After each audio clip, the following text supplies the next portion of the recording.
And welcome back. I'm your host this morning for Good Morning from the Office, Richie Stone. Man, that didn't make any sense. Sounded like Yoda there.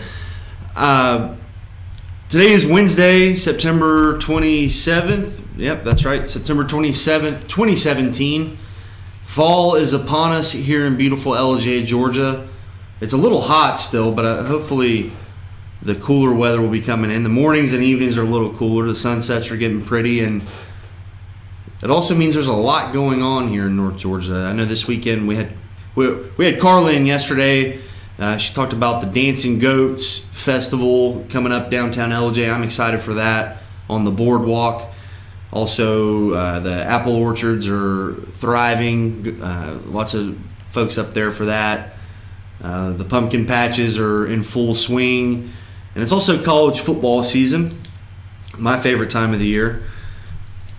So if you're looking for something to do, if you're outside of our footprint, come up to North Georgia. We love our tourism dollars, and it really is a big part of our success, our local economy, and it's just, they do it right.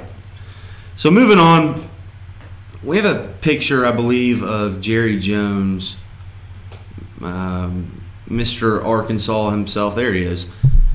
Now, we touched a little bit on this. I told you all that I have not publicly commented about this fiasco from last Friday sparked by President Trump. Obviously, Colin Kaepernick took a knee last year to protest police brutality. We all know how that went, and that he opted out of his contract. No one signed him because of that, because they feared he would be unmarketable. There were protests, there were rallies, sign cap, this and that. So Donald Trump then pours gasoline on the fire, if you will, says they should fire the sons of bitches. Well, he didn't say he thought that. He said, what if the owner said fire the sons of bitches, which is a interesting discretion there, because as liberals love to say, words matter. So he didn't say I think that. He said they should say that, although we all knew what he meant. So here's Mr. Jerry Jones, a man I personally admire. He once said that if any of his players kneel for the national anthem, they would be fired. And I think he believes that, and I think he fully plans on sticking to that. That's why he took a preemptive move to take a knee with his players before the anthem, and then they stood up afterward. Now, as far as the controversy itself goes, and this is my personal opinion here, you can take that down if you want, the NFL's in a real mess. I grew up a huge Falcons fan, Atlanta Falcons. I'm originally from the Atlanta area. And growing up, they were consistently the worst team in football, right? They were so bad that we didn't even get to watch their home games on TV. I can remember having to sit out in the garage with my dad and listen to it on the radio. Listen to them get just destroyed by the 49ers or the Rams or whoever, because that was back when the Falcons were actually in the NFC West, which made no sense. And we used to always look forward to road games because we'd actually get to watch them. Because of the NFL blackout rule, if you don't sell out your home game, then no one can watch it within a 100-mile radius. So the only time we could ever watch the Falcons was when they were on the road, which is why I loved their white jerseys. I had never even seen the Falcons wear black except a couple times when they played the Cowboys. So with that said, my dad was a very, very loyal fan for the Falcons. He stuck with them year in, year out. My cousin, who is like a brother to me, he worked in the music business, drove tour buses, and did lighting. So when he would come off tour, that would typically be following the summer, and would stay with us during the fall for a few months, before he would go off for, whatever would come in the winter season as far as the music went. And he was a diehard Falcons fan. He lived and died with, still does. And it was a tradition. Every Sunday, everyone would gather at our house assuming the Falcons were on the road. And we'd cook, often cook chili, especially when the weather got cold. My dad had made famous chili. And it was just wonderful memories. 8 games a year, the 8 road games. And we would gather and watch the Falcons get their sorry, I can't say that word, I don't think, but they'd get their butts handed to them every time, just get the crap kicked out of them. But it was it was tradition, and it was something that we all held very, very dear. And then in 1998, miracle of all miracles, the people that could never get it right, the Atlanta Falcons, go 14-2. And out of nowhere, make it to the Super Bowl. I think it was like game 13, because they were so freaking bad that, we kind of didn't really believe it. We're like, yeah, okay, so they're winning, but I don't know about this Falcons going to the playoffs business. We've been here before. After all, we are Braves fans too.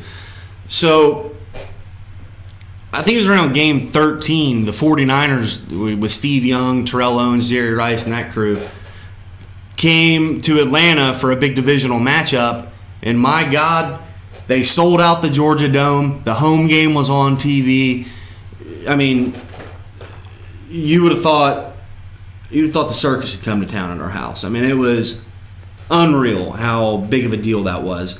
Seeing the Georgia Dome turf on television for the first time, I was just in awe. You see, I had been to the Georgia Dome before when I was 6 years old. My dad actually used to have season tickets, but he took me to a Saints-Falcons game, and I saw 2 Cajuns and 2, let's call them inner-city residents from Atlanta, beat the ever-living crap out of each other. So I was never allowed to go to another Falcons game until I was at least like 12. So that's beside the point. So that 98 season, the Falcons go to the Super Bowl. Eugene Robinson, our starting safety, gets arrested for soliciting a prostitute. And that kind of pretty much shoots it. John Elway flies in there and dang throws it all over us. And, that was that. But we were excited. Oh, my God. We went to the Super Bowl. I remember when Morton Anderson kicked it through the uprights against the Vikings. I remember my dad cried. My cousin cried. I mean, this was like, it was like a family member had just graduated from college or something. Like your favorite nephew had just, or your favorite son rather, had just, become a doctor or something. It was a very moving event. I mean, it was probably one of the bigger things that ever happened in my household growing up. And my dad was sick at the time, and he was a veteran of the Vietnam era. He loved his country. He didn't put up with any kind of nonsense. He instilled in me from an early age that love of country is aside from your relationship with God, whatever your God may be, love of country is about as big as it gets. Right there with your family. And they're really intertwined. They're really one and the same if you really think of it from that perspective. So, Falcons go to the Super Bowl in 1998. We're all fired up 1999. We're excited. Man, we're good now. Well, that didn't happen. They promptly went like 4-12, and then were just god-awful for years after that. Then we get Michael Vick, and Michael Vick's still my favorite player ever, and he didn't snitch on anybody, and he also fought dogs, which is one of the worst things you could ever do, and he went to prison for it. He paid the price. But from a football perspective, that was just another punch in the gut. We thought we had the next great thing going. Oh man, we're gonna win a Super Bowl. We almost went to a Super Bowl, and then that was just all dashed with a hammer, almost like Hillary Clinton's staff hitting her BlackBerry phones. So enter Matt Ryan, enter the Mike Smith era. Man, we're awesome. Falcons just doing great. We go to the playoffs his first year. We win a division later on. We were even the number 1 seed, 2010. January of 2011, Aaron Rodgers comes in there with that damn discount double check baloney and throws it all over us like it's an arena football game, right? I think they put up like 49 points and just destroyed us. We were the number 1 seed, best record in the NFL. And then last year, right? Last year, best Falcons team ever. I think we went 13-3. Get to the Super Bowl. I'm sitting there at halftime. I'm like, man, we finally done it. Full disclosure, my dad died in 2001, 3 years after the Falcons went to the Super Bowl. And I remember just thinking to myself during this past Super Bowl, man, we're finally here. It's halftime. You know, after that Aaron Rodgers game in 2010, I told myself I will never get fooled by these people again, because it's a roller coaster with these Atlanta sports, right? And my cousin was there watching the game with me, and I bought back in. They suckered me in. I said, you know what, man, we're finally going to do it. I even felt a tear coming in my eye. And then they blew the lead. We all know what happened. I don't even want to get into it. So you're probably sitting here wondering, why has this guy for the last 10 minutes recapped the Atlanta Falcons throughout his entire life and what they've done? Well, I did that because I wanted to illustrate how big of a deal that team is and everything I've been through with them, living and dying with them, seeing everything that happened, knowing everything that happened. I can tell you what they did every single season throughout my youth, throughout my early adult years, now into my 30s. And they're more than just a football team. They're an illustration of my life. They're an illustration of my family. They're an illustration of a bond I had with my dad, who I lost when I was just a teenager. And it almost brings tears to my eyes when I say this, but something else my dad used to say is, you got to be a man of your word, and you got to be a man of your convictions, and a man of principle, right? And I said, coming into the season, that I don't know if I said it on here, but I said it privately with friends, and like I said, I'm trying to stay away from this because it's so divisive. I mean, we see it on Facebook and Twitter and whatnot, on the media and in the news every night. But I said, if any of those Falcons players take a knee, I don't think I'll ever be able to watch them again. I'll be done with them. Oh yeah, come on, Richie. Yeah, right. That's ridiculous. And thankfully, that didn't happen. And that hadn't happened. As a matter of fact, when the Mercedes-Benz Stadium opened, they went to great lengths to oversell the military, to oversell the pride they have. Arthur Blank himself. And then Friday happened, and then Saturday happened, and then Sunday happened. And as much as it pains me to say this, and I know I'm not the only one, but this isn't about anyone else. It's about me. And I've told you what they've meant to me. But I'm telling you now also, and I can never watch them again. I will never watch them again. I will never watch them again. And I know it seems silly, and it seems like, you know, that's exactly what people who hate this country want. They want people to be divided. Not only divided, but they want to take away the one thing that unites us, sports. That's why I love sports. There's no racism in sports.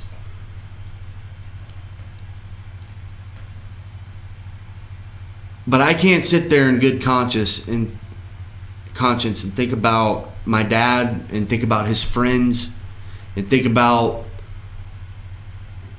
the men I saw at a VA hospital when I was a kid, who are probably dead now, that think about my best friend that I grew up with, remains my best friend today, who spent a year in Kunar in Afghanistan in one of the most awful situations that mankind can produce.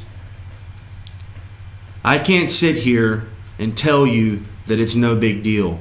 Sure, they have the right to do it. They can take a knee. Go for it. That's your own decision. But like Trey Gowdy said when I saw him speak, you make the decision with your clicker, as he called it, your remote control, your television remote. And I will never watch them. I will never buy a ticket. I will never show up there and support. I will never wear their gear again unless this is somehow rectified. And at this point, I don't know how they can. How can Arthur Blank in Atlanta, Georgia, here in the South, where love of country is paramount, how can he sit there in good conscience, knowing what the ramifications will be, how can he allow this to happen? But then again, I'm not real surprised. After all, he is a billionaire. He is the state of Georgia's biggest contributor to Barack Obama over the last 8 years. He did build a $1 billion+ stadium on taxpayer dollars, despite the fact that he is a multi-billionaire himself. No, he wanted us to build it. So it doesn't surprise me. He probably doesn't like the country either. He probably thinks there's something wrong with this place. He probably wants to change it himself. And when you have leadership like that, I just can't go with it. He probably won't see this, but maybe someone else will. And maybe they'll think twice about it, especially you people out there supporting these people that are disrespecting the American flag, the very system that gave them the opportunity to come from nothing and become a millionaire. And that's all I have to say about that. Can we go to break?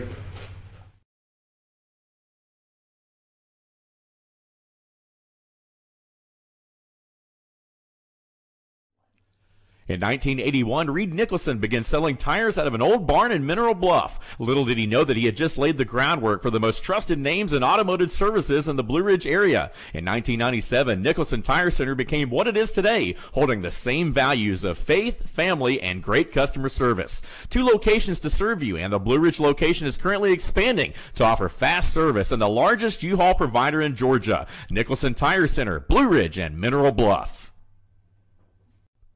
Broken Bull, located in beautiful downtown Blue Ridge at Sycamore Crossing, is locally owned and operated. Our Simply Noel selection is the largest around. We have a great selection of unique clothing and several lines to choose from for men and women. We carry a beautiful variety of handmade jewelry from Blessed Be and others. All kinds of gifts, starting to carry shoes this fall as well. Come visit us on your next trip to Blue Ridge. We can't wait to meet you at Broken Bull, located in downtown Blue Ridge.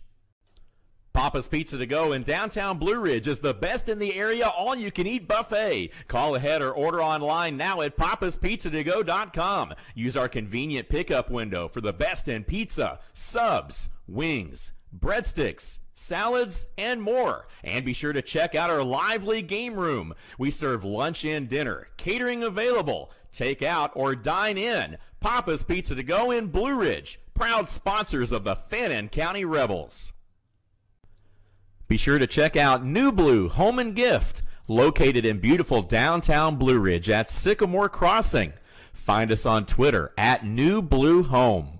Everything beautiful for your home or a special gift can be found at New Blue Home and Gift. Call us today at 706-455-3873 or visit us at 531 East Main Street, Suite 103 in downtown Blue Ridge. Kenty Artesian Silver and Gifts, the Peruvian shop, located in beautiful downtown Blue Ridge at Sycamore Crossing. Fine sterling silver, luxurious baby alpaca and exotic woods. A beautiful selection of exquisitely crafted gifts for all of your special occasions. Visit our website, artesiansilvergifts.com, or follow us on Twitter at Artesian Silver Gifts. Kenty Artesian Silver and Gifts, the Peruvian shop in downtown Blue Ridge.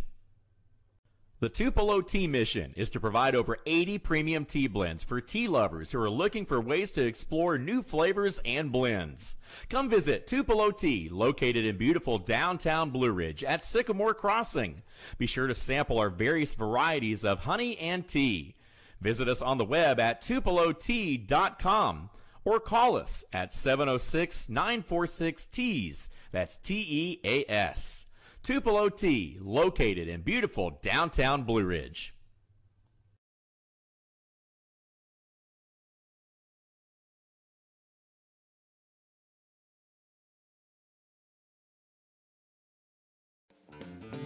Ace is your helpful place for paint and home goods, tools, outdoor living, and lawn equipment. But did you know Ace Hardware of Blue Ridge is a little bit more? We have hunting rifles and accessories for your next hunting trip. We have Amish furniture imported directly from Ohio. And we have Ace Custom Woodworks for all your custom wood project needs, from cabinets to artwork. Ace Hardware of Blue Ridge. We have your new house in stock.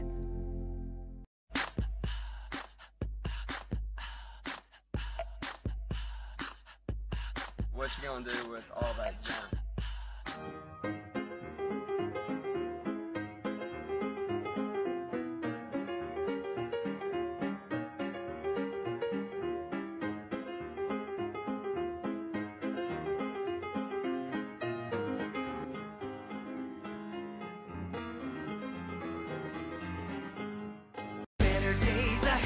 Days Chevrolet in Jasper is dropping the hammer. Over $11,000 off MSRP on new Silverados. Just look what we've done to the price on this new LT Crew Cab. Save over $11,000 and pay just $32,500. And Days Chevy is dropping the hammer in a big way on all new Chevy Malibus. Save over $6,500 and pay just $17,900. The savings are real and they're big at Days Chevrolet in Jasper. Better days ahead, Days Chevrolet. Find new roads.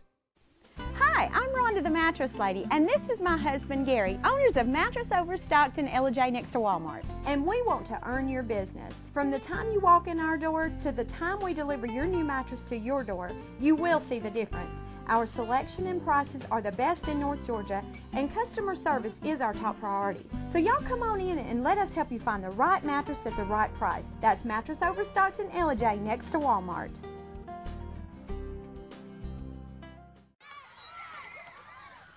All I do is win, win, win, no matter what. Got money on my mind, I can never get enough. And every time I step up in the building, everybody hands go up. And they stay there, and they say yeah, and they stay there. Cause all I do is win, win, win. And if you going in, put your hands in the air, make them stay there. All I do is win.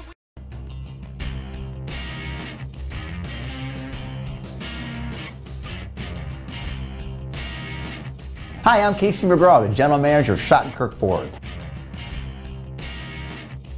We're going to start doing something here at Schottenkirk that we're really excited about. You may have already noticed our Facebook page, the new edition of the 360-degree videos. This allows the user to control the video in virtual reality and see it from any angle you choose, simply by moving your device or scrolling with your finger or your mouse.